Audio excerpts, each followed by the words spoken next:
राधे राधे दोस्तों, कैसे हैं आप सब।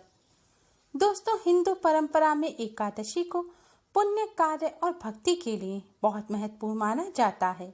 हर माह में 2 एकादशी पड़ती हैं जिनमें भक्त उपवास रखते हैं। एकादशी का व्रत मोक्षदायक माना जाता है।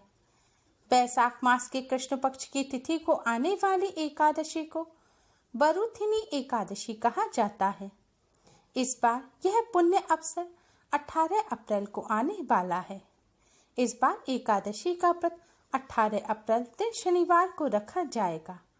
पुराणों में इस एकादशी में व्रत करने का विशेष महत्व बताया गया है। यह पुण्य और सौभाग्य प्रदान करने वाली एकादशी है। बरुथिनी एकादशी का व्रत धारण करने से एक दिन पहले अर्थात 10वीं तिथि से ही उपवास रखने वाले व्यक्ति को नियमों का अनुपालन करना पड़ता है। शास्त्रों के अनुसार इस व्रत को करने से दुखियारों को सुख मिलता है तथा राजा के लिए स्वर्ग का मार्ग खुलता है। सूर्य ग्रहण के समय दान करने से जो फल प्राप्त होता है वही फल इस व्रत को करने से प्राप्त होता है। इस व्रत को करने से मनुष्य लोक और परलोक दोनों में सुख पाता है और अंत में स्वर्ग को जाता है। इस व्रत को करने से व्यक्ति को हाथी के दान और भूमि के दान करने से भी अधिक शुभ फलों की प्राप्ति होती है। इस दिन भगवान विष्णु के वामन अवतार की पूजा की जाती है। मान्यता है कि इस व्रत को करने से पुण्य और सौभाग्य मिलता है। साथ ही सृष्टि के रचयिता श्री हरि विष्णु स्वयं अपने भक्तों की रक्षा करते हैं। बरुथिनी एकादशी तिथि प्रारंभ होगी 17 अप्रैल को रात 8:03 से और समाप्त होगी 18 अप्रैल की रात 10:17 पर। बरुथिनी एकादशी व्रत के पारण का शुभ मुहूर्त है, यानी कि व्रत खोलने का समय है 19 अप्रैल को सुबह 5:51 से सुबह 8:27 तक। बरुथिनी शब्द संस्कृत भाषा के बरुथिन शब्द से बना है, जिसका मतलब है प्रतिरक्षक, कवच या रक्षा करने वाला। मान्यता है इस एकादशी का व्रत करने से विष्णु भगवान हर संकट से भक्तों की रक्षा करते हैं, इसलिए इसे बरुथिनी ग्यारस कहा जाता है। पद्म पुराण के अनुसार भगवान श्री कृष्ण इस व्रत से मिलने वाले पुण्य के बारे में युधिष्ठिर को बताते हुए कहते हैं कि पृथ्वी के सभी मनुष्यों के पाप पुण्य का लेखा जोखा रखने वाले भगवान चित्रगुप्त भी इस व्रत के पुण्य का हिसाब किताब रख पाने में सक्षम नहीं है। इस व्रत को करने से सहस्त्रों यज्ञों के बराबर पुण्य फल प्राप्त होता है। इस व्रत में भगवान मधुसूदन और भगवान विष्णु जी के वराह अवतार का पूजन किया जाता है। अगर आपके घर में भगवान विष्णु जी के वराह अवतार की तस्वीर या प्रतिमा ना हो तो आप भगवान विष्णु जी को ही वराह अवतार का स्वरूप मानकर उनका पूजन कर सकते हैं और व्रत का लाभ प्राप्त कर सकते हैं। एकादशी व्रत और पूजन विधि। एकादशी का व्रत रखने वालों को एकादशी व्रत के नियमों का पालन 10वीं तिथि से ही करना चाहिए। 10वीं तिथि के दिन केवल एक समय भोजन करें। 10वीं तिथि के दिन सूर्यास्त के बाद भोजन ना करें और ब्रह्मचर्य का पालन करें। भोग विलास से दूर रहें। 10वीं तिथि के दिन मांस, लहसुन, प्याज, मसूर की दाल, तेल आदि निषेध वस्तुओं का सेवन नहीं करना चाहिए। 10वीं तिथि पर रात को अच्छी तरह कुल्ला करके सोना चाहिए, जिससे अन्न का कोई अंश मुंह में ना रह जाए। एकादशी पर सूर्योदय से पहले उठना चाहिए। एकादशी पर दातून या ब्रश नहीं करना चाहिए। आप चाहें तो नींबू, जामुन या आम के पत्ते लेकर चबा सकते हैं और उंगली से कंठ को साफ कर सकते हैं, लेकिन ध्यान रखें एकादशी पर पत्ते तोड़ना वर्जित माना जाता है, अतः स्वयं गिरा हुआ पत्ता लेकर आप इसको चबा सकते हैं। यदि यह संभव ना हो तो पानी से 12 बार कुल्ला करें, फिर स्नान आदि करें। स्नान करने के बाद स्वच्छ पीले रंग के वस्त्र धारण करें। इसके बाद अपने मंदिर की सफाई करें। भगवान जी की प्रतिमाओं को स्नान कराएं और स्वच्छ वस्त्र पहनाएं।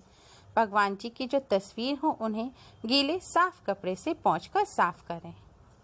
आपके मंदिर में लड्डू गोपाल, भगवान श्री कृष्ण या विष्णु भगवान जी की प्रतिमा हो तो उन्हें पंचामृत से स्नान कराएं। इसके बाद उन्हें पीले रंग के वस्त्र पहनाएं और उनका श्रृंगार करें। पंचामृत यानी कि दूध, दही, घी, शहद और चीनी, इनसे आप भगवान जी को स्नान कराएं। इसके बाद भगवान जी के सामने एक शुद्ध घी का दिया जलाएं और एक सुगंधित धूप बत्ती जलाएं। दिए को सीधे जमीन पर ना रखें, क्योंकि ऐसा दिया अपूर्ण माना जाता है। दिए के नीचे आप कोई छोटी कटोरी या प्लेट रख सकते हैं। दिया जलाने के बाद सबसे पहले भगवान श्री गणेश का पूजन करें। भगवान श्री गणेश को कुमकुम से तिलक करें और उन्हें पीले रंग के पुष्प अर्पित करें और दूर्वा अर्पित करें। इसके बाद भगवान विष्णु माता लक्ष्मी जी का पूजन करें। भगवान विष्णु माता लक्ष्मी जी को पीली हल्दी या फिर पीले चंदन से तिलक करें। इसके बाद भगवान जी को आप पीले रंग के पुष्प अर्पित करें। अब भगवान विष्णु माता लक्ष्मी जी का ध्यान करें और भगवान विष्णु जी के 12 मंत्र ओम नमो भगवते वासुदेवाय का जाप करें। इसके बाद आपको इस प्रकार प्रण करना चाहिए कि आज मैं चोर, पाखंडी और दुराचारी मनुष्यों से बात नहीं करूंगा और ना ही किसी का दिल दुखाऊंगा। रात्रि को जागरण कर कीर्तन करूंगा। भगवान विष्णु जी का स्मरण करते हुए प्रार्थना करें और कहें कि हे त्रिलोकीनाथ, मेरी लाज आपके हाथ में है, अतः मुझे इस प्रण को पूरा करने की शक्ति प्रदान करें। आज मैं आपका व्रत और पूजन करूंगा। इस तरह संकल्प लेने के बाद आप एक जल का लोटा भर के मंदिर में रखें। इसके बाद भगवान विष्णु जी को फल और मिष्ठान का भोग लगाएं। आज के दिन पीले रंग के मिष्ठान का भोग अवश्य ही लगाएं। फिर भगवान विष्णु जी के महामंत्र ओम नमो भगवते वासुदेवाय का कम से कम 108 बार जाप करें। इसके बाद हो सके तो विष्णु सहस्त्र नाम का पाठ करें और गीता जी का भी पाठ करें। आज के दिन श्री भागवत जी का पाठ करना भी बहुत ही शुभ होता है। अब जय मां लक्ष्मी का 108 बार जाप करें। आज के दिन यथाशक्ति भगवान विष्णु माता लक्ष्मी जी का पूजन करें। आज के दिन एकादशी की कथा को अवश्य ही सुनें, तभी आपकी व्रत और पूजा पूर्ण होगी। इसके बाद भगवान श्री गणेश, भगवान विष्णु, माता लक्ष्मी जी की आरती करें। आरती करने के बाद भगवान जी से अपनी सभी गलतियों की क्षमा मांगे। भगवान जी से प्रार्थना करें कि वह सभी पापों और कष्टों से आपको मुक्ति दिलाएं। भगवान जी से अपनी मनोकामना पूर्ण करने की भी प्रार्थना करें। पूजन करने के बाद पूजन के समय जो आपने जल भर के रखा है उससे भगवान सूर्यदेव को अर्घ्य दें, यानी कि भगवान सूर्यदेव को जल चढ़ाएं। सुबह इस तरह पूजन करने के बाद संध्या के समय आप भगवान विष्णु, माता लक्ष्मी जी का पूजन अवश्य करें। भगवान श्री गणेश, भगवान विष्णु, माता लक्ष्मी जी की आरती करें और व्रत की कथा को सुनें। एकादशी के दिन रात्रि जागरण का विशेष महत्व होता है। एकादशी के रात्रि को भगवान जी के सामने दीपक जलाकर भगवान जी का भजन कीर्तन करना चाहिए। अगर आप रात्रि में भजन कीर्तन नहीं कर सकते तो भगवान विष्णु जी के महामंत्र ओम नमो भगवते वासुदेवाय का यथाशक्ति जाप करें। एकादशी के दिन भगवान विष्णु जी को भोग में तुलसी दल अवश्य ही अर्पित करें, क्योंकि तुलसी दल के बिना भगवान विष्णु जी भोग स्वीकार नहीं करते।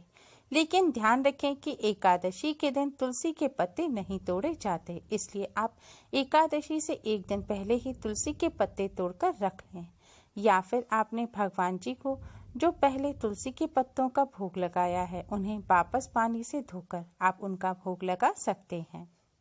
एकादशी का व्रत रखने वालों को अन्न का सेवन नहीं करना चाहिए। अन्न जैसे कि दालें, चावल, गेहूं, बेसन आदि। व्रत रखने वाले सादा नमक भी ना खाएं। व्रत में केवल सेंधा नमक यानी कि व्रत के नमक का ही सेवन करें। सरसों के तेल का भी सेवन ना करें। एकादशी के दिन अशुद्ध द्रव्य से बने पेय भी ना पिएं, जैसे कोल्ड ड्रिंक, एसिड आदि डाले हुए फलों के डिब्बाबंद रस को भी ना पिएं। 2 बार भोजन ना करें। दिन में केवल एक समय ही भोजन करें। भोजन भी आपको सूर्यास्त से पहले ही करना है। सूर्यास्त के बाद कुछ भी ना खाएं। एकादशी के दिन व्रत रखने वाले व्रत में सभी प्रकार के फल और सभी प्रकार के ड्राई फ्रूट्स खा सकते हैं। व्रत में कूटू और सेंधा के बने भोज्य पदार्थ भी खा सकते हैं। आलू खा सकते हैं, दूध पी सकते हैं, चाय कॉफी भी पी सकते हैं।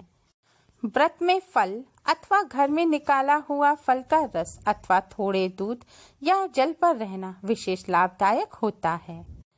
व्रत के तीनों दिन यानी कि दसवीं, एकादशी और द्वादशी के इन तीनों दिनों में कांसे के बर्तन में भोजन ना करें। मांस, प्याज, लहसुन, मसूर, उड़द की दाल, चने की दाल, शाक और तेल आदि का सेवन ना करें और अधिक जल का सेवन भी नहीं करना चाहिए।